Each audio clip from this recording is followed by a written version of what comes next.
Capsicum paneer masala curry. ఇది రోటీ, chapati, bagara rice లో కూడా చాలా బాగుంటుంది. ప్రాసెస్ అయితే చూసేద్దాం. ఒక బాండిలో కాస్త ఆయిల్ తీసుకుని బే లీఫ్ అలాగే జీలకర్ర కొంచెం ఫ్రై చేయనివ్వండి. అలాగే ఒక ఉల్లిపాయ సన్నని తరుగు వేసి మగ్గే వరకు మూత పెట్టుకోవాలి. ఒక స్పూన్ అల్లం వెల్లుల్లి పేస్ట్ పచ్చివాసన పోయే వరకు ఫ్రై చేసుకోవాలి. గ్రేవీ కోసం ఒక మిక్సీ జార్లో 2 టమాటాలు, వీడియోలో చూపించిన మసాలాలు, కాస్త జీడిపప్పు వేసుకుని పేస్ట్ చేసుకోవాలి. ఉల్లిపాయలు వేగాక పసుపు, ఉప్పు, కారం, వేయించిన జీలకర్ర పొడి అలాగే ధనియాల పొడి, కాస్త మసాలా వేసుకుని మసాలాలన్నీ ఫ్రై అయ్యే వరకు కలుపుతూ ఉండాలి.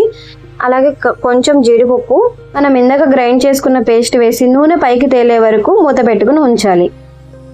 ఇప్పుడు చూసారు కదా, మనం క్యూబ్స్గా కట్ చేసుకున్నటువంటి క్యాప్సికమ్ వేసుకుని ఒక 50 ml వాటర్ పోసుకుని ఆ మసాలాలు క్యాప్సికమ్కి పట్టే వరకు ఉడకనివ్వాలి. ఆ క్యాప్సికమ్ కూడా ఉడికాక కట్ చేసుకున్నటువంటి పన్నీర్ అది కూడా వేసి కుక్ అవనివ్వాలి. ఆఖరున కొత్తిమీర అలాగే కాస్త కసూరి మేథి వేసి ఆయిల్ పైకి తేలే వరకు ఉడకనివ్వాలి. చూసారు కదా, రోటీ చపాతీతో ఎంజాయ్ చేసేయండి.